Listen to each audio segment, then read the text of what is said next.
امریکہ ایران کے جواب کا چند روز تک انتظار کرے گا اور جب تک معاہدہ نہیں ہوتا تہران کو کسی قسم کی رعایت نہیں دی جائے گی۔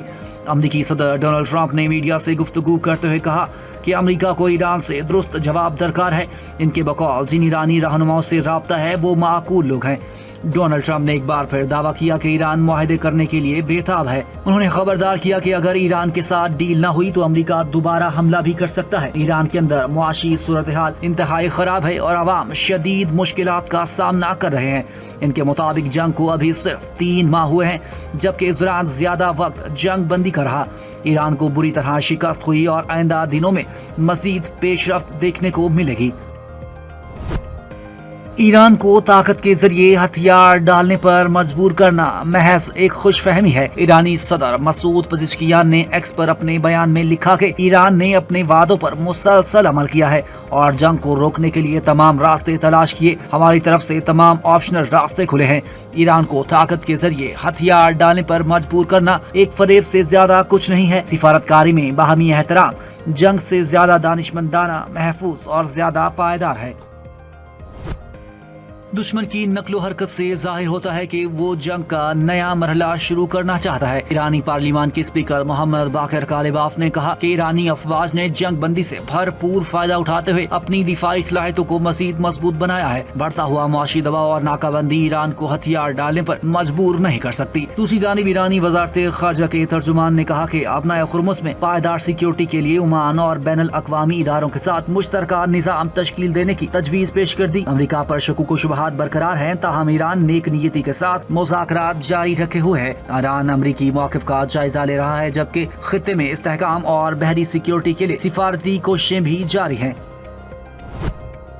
ایران نے ابنائے ہرمز پر کنٹرول مزید سخت کرتے ہوئے نیا کنٹرولڈ میری ٹائم زون قائم کرنے کا اعلان کر دیا۔ تمام بحری جہازوں کے لیے پیشگی اجازت لازمی ہوگی۔ ایران کے خلیج فارس اسٹریٹ اتھارٹی نے ایکس پر جاری بیان میں کہا کہ ابنائے ہرمز میں کنٹرول زون قائم کر دیا گیا اور القوین سے کشم جزیرے تک نئی سمندری حدود مقرر کر دی گئی ہے۔ اس علاقے سے کسی بھی قسم کی بحری آمد و رفت کے لیے پیشگی رابطہ اور اجازت ضروری ہوگی۔ آذر انقلاب کے مطابق ایران بحری ٹریفک کے مکمل انتظام کے بعد ابنائے ہرمز سے گزرنے والی تمام فائبر آپٹک کیبلز کی نگرانی، اجازت ناموں اور ٹول فیس کا اختیار بھی سنبھالے گا۔ ابنائے ہرمز کے زیر سمندر مواصلاتی نیٹ ورک کے ذریعے روزانہ $10 ٹریلین سے زائد مالیت کے عالمی مالیاتی لین دین کا ڈیٹا منتقل ہوتا ہے۔ ایران کے اس اقدام سے عالمی تجارت، توانائی سپلائی اور بین الاقوامی بحر و نقل و حرکت پر گہرے اثرات مرتب ہو سکتے ہیں۔ اقوام متحدہ میں ایران کے سفیر نے سلامتی کونسل پر شدید تنقید کرتے ہوئے کہا ہے کہ وہ امریکہ اور اسرائیل کی جانب سے ایران کے خلاف بلا اشتعال حملے روکنے میں ناکام رہی ہے۔ افسوس کی بات ہے کہ سلامتی کونسل نے سنگین خلاف ورزی کے باوجود اپنی ذمہ داریاں ادا نہیں کی، جس کی وجہ سے ایک مستقل رکن کی رکاوٹ ہے جو خود اس جارحیت میں شامل ہے۔ امیر سعید روانی نے کہا کہ امریکہ اور اسرائیل حکومت وہ تمام فریق جو اس جارحیت میں معاون یا سہولت کار بنے، انہیں سنگین جرم اور بین الاقوامی قوانین کی خلاف ورزی کی مکمل قانونی اور عالمی ذمہ داری قبول کرنا ہوگی۔ ایسے جرائم پر سزا سے استثناء نہ صرف متاثرین کے ساتھ ناانصافی ہے بلکہ یہ عالمی امن اور سلامتی کے لیے بھی خطرہ ہے۔ کالعدم ٹی ٹی پی، بی ایل اے اور مجید برگیڈ بھارت کے پراکسی گروہ ہیں۔ پاکستانی کونسلر سائمہ سلیم نے اقوام متحدہ کی سلامتی کونسل میں کہا ہے کہ بھارت دہشت گردی برآمد کرتا ہے۔ افغان سرزمین سے حملوں کی منصوبہ بندی اور سہولت کاری ہوئی۔ پاکستان نے دہشت گردوں کے ٹھکانوں پر درست آپریشن کیے۔ انہوں نے کہا کہ طالبان حکومت کے الزامات گمراہ کن مہم کا حصہ ہیں۔ بھارت جموں و کشمیر پر قبضہ چھپا نہیں سکتا۔ مقبوضہ کشمیر میں شہریوں کو قتل، گرفتار اور بے دخل کیا جا رہا ہے۔ سائمہ سلیم کا مزید کہنا تھا کہ بھارت نے مسلمانوں سمیت اقلیتوں پر ظلم معمول بن چکا۔ سینتاس معاہدے کو بھارت نے معطل کر رکھا ہے۔ پاکستان امن، مکالمے اور قانون کی پاسداری پر یقین رکھتا ہے۔ چین اور روس کے صدور کی اہم ملاقات، وفود کی سطح پر گفتگو۔ بیجنگ میں چینی صدر شی جن پنگ نے صدر ولادیمیر پوٹن کا استقبال کیا۔ اس موقع پر روسی صدر کو گارڈ آف آنر پیش کیا گیا۔ وفود کی سطح پر ملاقات میں چینی ہم منصب صدر شی جن پنگ سے گفتگو کرتے ہوئے صدر پوٹن نے کہا روس اور چین کو ایک دوسرے کی ترقی کی بحالی میں مدد کرنی چاہیے۔ اقتصادی تعلقات مثبت رفتار سے آگے بڑھ رہے ہیں۔ مشرق وسطیٰ کے بحران کے درمیان روس ایک قابل اعتماد توانائی فراہم کنندہ ہے۔ روسی اور چینی تعلقات عالمی استحکام میں مددگار ثابت ہو رہے ہیں۔ انہوں نے کہا کہ چین اور روس کو منصفانہ اور معقول عالمی گورننس سسٹم کی تعمیر کو فروغ دینا چاہیے۔ مشرق وسطی کی صورتحال پر مذاکرات اس وقت خصوصی اہمیت رکھتے ہیں۔ لڑائی کو روکنا ضروری ہے۔ جنگ کے خاتمے سے توانائی سپلائی کے استحکام میں مدد ملے گی۔ چینی صدر شی جن پنگ کی روسی ہم منصب سے ملاقات کے موقع پر گفتگو۔ ان کا کہنا تھا کہ جنگ کے خاتمے سے عالمی تجارتی نظام میں رکاوٹیں کم کرنے میں مدد ملے گی۔ مشرق وسطی میں مزید کشیدگی غیر دانشمندانہ ہوگی۔ انہوں نے کہا کہ چین روس تعلقات کی کامیابی کی وجہ سیاسی باہمی اعتماد اور اسٹریٹجک تعاون ہے۔ اس موقع پر روسی صدر ولادیمیر پوٹن نے چینی ہم منصب شی جن پنگ کو اگلے سال روس کے دورے کی دعوت بھی دی۔ اسماعیلی برادری کے روحانی پیشوا پرنس رحیم آغا خان کی پاکستان آمد۔ ایوان صدر میں پروقار استقبالیہ تقریب۔ پاک فوج کے چاقو چوبند دستے نے سلامی پیش کی۔ صدر مملکت آصف علی زرداری اور اسماعیلی برادری کے روحانی پیشوا پرنس رحیم آغا خان کی ملاقات۔ خاتون اول آصفہ بھٹو زرداری اور بلاول بھٹو زرداری کی شرکت۔ صدر مملکت اور پرنس رحیم آغا خان کے درمیان وفود کی سطح پر بات چیت ہوئی۔ صدر آصف علی زرداری کی آغا خان ڈیولپمنٹ نیٹ ورک کے دیرینہ تعاون کی تعریف۔ پاکستان میں صحت، تعلیم، کمیونٹی ڈیولپمنٹ اور ورثے کے تحفظ میں دیرینہ تعاون کی ستائش۔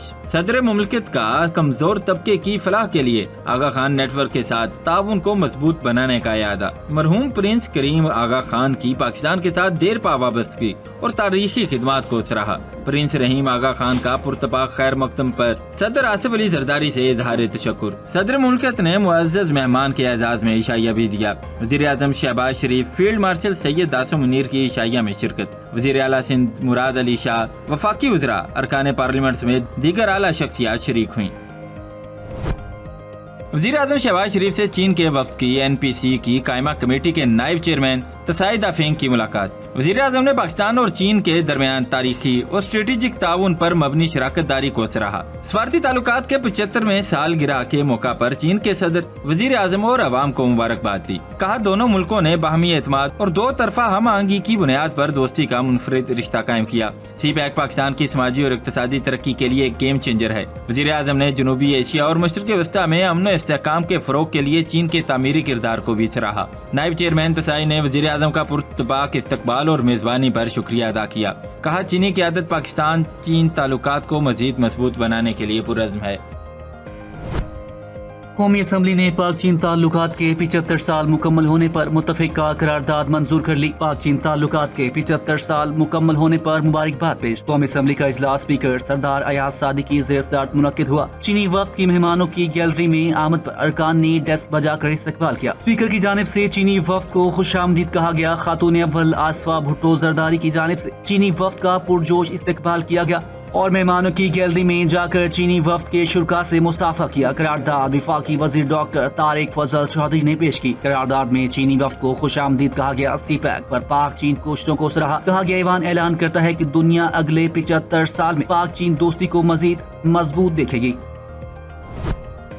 چین کی نیشنل پیپلز کانگریس کے وائس چیئرمین قائد دافینگ کی قیادت میں وفد کی پارلیمنٹ ہاؤس آمد۔ چیئرمین سینٹ نے چینی وفد کا پارلیمنٹ ہاؤس آمد پر خیر مقدم کیا۔ چیئرمین سینٹ یوسف رضا گیلانی اور چینی وفد کے درمیان ملاقات۔ پاک چین تعلقات، پارلیمانی روابط اور باہمی تعاون پر تبادلہ خیال کیا گیا۔ دونوں رہنماؤں کا پارلیمانی تعاون مزید بڑھانے کے عزم کا اعادہ۔ چینی وفد نے پاکستانی میزبانی اور گرم جوش استقبال کو سراہا۔ چینی وفد نے مہمانوں کی کتاب میں اپنے تاثرات بھی قلم بند کیے۔ چیئرمین سینٹ یوسف رضا گیلانی کی جانب سے چینی وفد کے اعزاز میں زہرانہ بھی دیا گیا۔ زہرانے میں وفاقی وزراء، ارکان پارلیمنٹ بھی شریک تھے۔ اسپیکر قومی اسمبلی سردار ایاز سے چینی پارلیمانی وفد کی ملاقات۔ دو طرفہ تعلقات کے مزید فروغ سمیت دیگر امور پر تبادلہ خیال۔ سردار ایاز صادق نے کہا پاک چین دوستی اعتماد، احترام اور یکجہتی کی مضبوط بنیادوں پر قائم ہے۔ 1951 سے دونوں ممالک کے تعلقات مسلسل مضبوط ہو رہے ہیں اور پاکستان اور چین ہر مشکل وقت میں قابل اعتماد اور مخلص شراکت دار رہے ہیں۔ انہوں نے کہا کہ پاکستان چین کے ساتھ ہر شعبے میں تعاون مزید مضبوط بنانے کے لیے پرعزم ہے۔ پارلیمانی سفارتکاری باہمی اعتماد اور تعاون کے فروغ میں اہم کردار ادا کر رہی ہے۔ وائس چیئرمین NPC قائد دافینگ نے دورہ پاکستان کی دعوت پر اسپیکر قومی اسمبلی کا شکریہ ادا کیا۔ کہا چین آئندہ 75 برسوں میں بھی پاک چین تعلقات کو مزید مضبوط بنانے کے عزم پر قائم ہے۔ پاکستان اور چین ترقی، علاقائی امن اور خوشحالی میں مشترکہ شراکت دار ہیں۔ عوامی سطح پر روابط کا فروغ دونوں ممالک کے مفاد میں انتہائی اہمیت رکھتا ہے۔ امریکہ اور ایران کے درمیان مذاکرات میں کافی پیش رفت ہوئی ہے اور دونوں فریق فوجی کارروائیاں دوبارہ شروع نہیں کرنا چاہتے. ہمیں لگتا ہے کہ ایرانی ایک معاہدہ کرنا چاہتے ہیں. امریکی نائب صدر جے ڈی وینس کی وائٹ ہاؤس میں نیوز کانفرنس صحافیوں سے گفتگو میں کہا، میری حال ہی میں ڈونلڈ ٹرمپ سے بات ہوئی ہے اور امریکی صدر نے اس بات پر زور دیا کہ امریکہ کے لیے اصل مسئلہ یہ ہے کہ ایران کبھی بھی جوہری ہتھیار حاصل نہیں کر سکے. انہوں نے کہا کہ ہم چاہتے ہیں کہ جوہری ہتھیار رکھنے والے ممالک کی تعداد محدود رکھی جائے اور اسی لیے ایران کے پاس جوہری ہتھیار نہیں ہونا چاہیے. ایران نے امریکہ کو دوبارہ جارحیت پر سخت کارروائی کی وارننگ دے دی. اگر ایران اور امریکہ کے درمیان دوبارہ جنگ شروع ہوتی ہے تو ایران مزید امریکی طیاروں کو تباہ کرنے کے لیے تیار ہے. ایرانی وزیر خارجہ عباس عراقچی کی وارننگ. اپنے بیان میں کہا کہ ایران کی مسلح افواج پہلے ہی اس بات کی تصدیق کر چکی کہ وہ جدید ترین F-35 لڑاکا طیارے کو بھی نشانہ بنانے کی صلاحیت رکھتی ہے. ہم نے جو سبق سیکھا ہے اور جو تجربہ حاصل کیا ہے اس کی بنیاد پر اگر دوبارہ جنگ ہوئی تو اس میں کئی مزید حیرت انگیز نتائج سامنے آئیں گے. عباس عراقچی نے امریکی کانگریس کی ریسرچ سروس کی ایک حالیہ رپورٹ کا حوالہ دیتے ہوئے کہا کہ اس میں خود امریکی کانگریس نے تسلیم کیا ہے کہ اربوں ڈالر مالیت کے درجنوں طیارے تباہ یا نقصان کا شکار ہوئے. ایران نے میناب اسکول سے متعلق امریکہ کا دعویٰ بے بنیاد، من گھڑت اور خوفناک جھوٹ قرار دے دیا. ایرانی وزارت خارجہ کے ترجمان اسماعیل بقائی نے ایکس پر بیان جاری کرتے ہوئے کہا کہ اس حقیقت کو جھٹلایا نہیں جا سکتا کہ شہری علاقے میں واقع اور پڑھائی کے اوقات میں اسکول پر امریکی حملے میں طلبہ اور اساتذہ سمیت 170 افراد شہید ہوئے تھے. اس حملے کے ذمہ داروں کو عالمی قانون کے تحت انصاف کے کٹہرے میں لایا جائے، جبکہ امریکی سینٹرل کمانڈ نے دعویٰ کیا کہ ایران میں نشانہ بنایا گیا میناب اسکول بازار انقلاب کے میزائل لانچنگ سائٹ کے قریب تھا.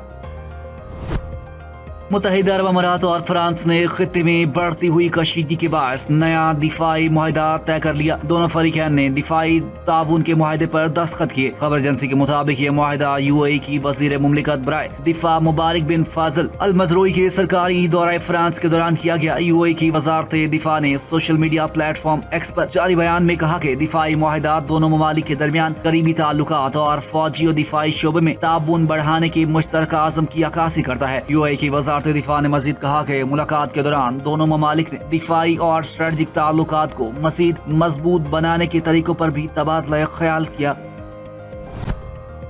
وزیر اعظم شہباز شریف سے وفاقی وزیر تعلیم خالد مقبول صدیقی کی قیادت میں متحدہ قومی موومنٹ کے وفد کی ملاقات. وفد میں ڈاکٹر فاروق ستار، ارکان قومی اسمبلی سید امین الحق اور جاوید حنیف شامل تھے. نائب وزیر اعظم وزیر خارجہ اسحاق ڈار اور مشیر وزیر اعظم رانا ثناء اللہ بھی ملاقات میں شریک تھے. ملاقات میں ملکی سیاسی صورتحال اور دیگر امور پر گفتگو ہوئی. وفد نے وزیر اعظم کو آئندہ وفاقی بجٹ کے حوالے سے MQM کی طرف سے تجاویز پیش کی. اس دوران وفاقی حکومت کے تحت سندھ اور کراچی میں عوامی فلاحی منصوبوں کے حوالے سے بھی تفصیلی گفتگو ہوئی. وزیر اعظم نے کہا MQM وفاقی حکومت کی اہم اتحادی جماعت ہے جس نے حکومت کا عوامی فلاح کے حوالے سے ہر اقدام میں ساتھ دیا. پاک بحریہ کے افسران اور جوانوں کو عسکری اعزازات تفویض کرنے کی تقریب. نیول چیف ایڈمرل نوید اشرف کی بطور مہمان خصوصی شرکت. پاک بحریہ کے 18 افسران کو 17 امتیاز ملٹری، 11 افسران کو تمغہ امتیاز ملٹری عطا کیا گیا. 51 افسران، CPOs اور نیوی سویلینز کو لیٹرز آف کنڈیشن بھی دیے گئے. تقریب میں حاضر سروس اور ریٹائرڈ سینئر عسکری افسران کی بھی شرکت. ورلڈ اربن فورم پر پاکستان اور آذربائیجان کے معاشی تعلقات میں نیا موڑ. وزیر اعلیٰ مریم نواز شریف کی باکو میں کامیاب سفارتکاری. پنجاب کے لیے نئی اقتصادی راہیں کھل گئی. وزیر اعلیٰ پنجاب مریم نواز شریف کی آذربائیجان کے وزیر اقتصاد مائیکل جباروف سے تفصیلی ملاقات. پنجاب اور آذربائیجان کے درمیان دو طرفہ اقتصادی تعاون، سرمایہ کاری کے روابط اور ادارہ جاتی شراکت داری مضبوط بنانے پر توجہ مرکوز رہی. وزیر اعلیٰ مریم نواز شریف اور وزیر اقتصاد مائیکل جباروف کا پاکستان اور آذربائیجان کے مابین دیرینہ دوستانہ تعلقات کا اعادہ کیا. تعاون کو منظم اقتصادی روابط بالخصوص تجارت، سرمایہ کاری، شہری ترقی، زراعت، لاجسٹکس، سیاحت اور انفراسٹرکچر تک وسعت دینے پر اتفاق کیا گیا. اقتصادی تعاون اور سرمایہ کاری کی سہولت کاری کے لیے مشترکہ ورکنگ گروپ قائم کرنے کا باضابطہ فیصلہ کیا گیا.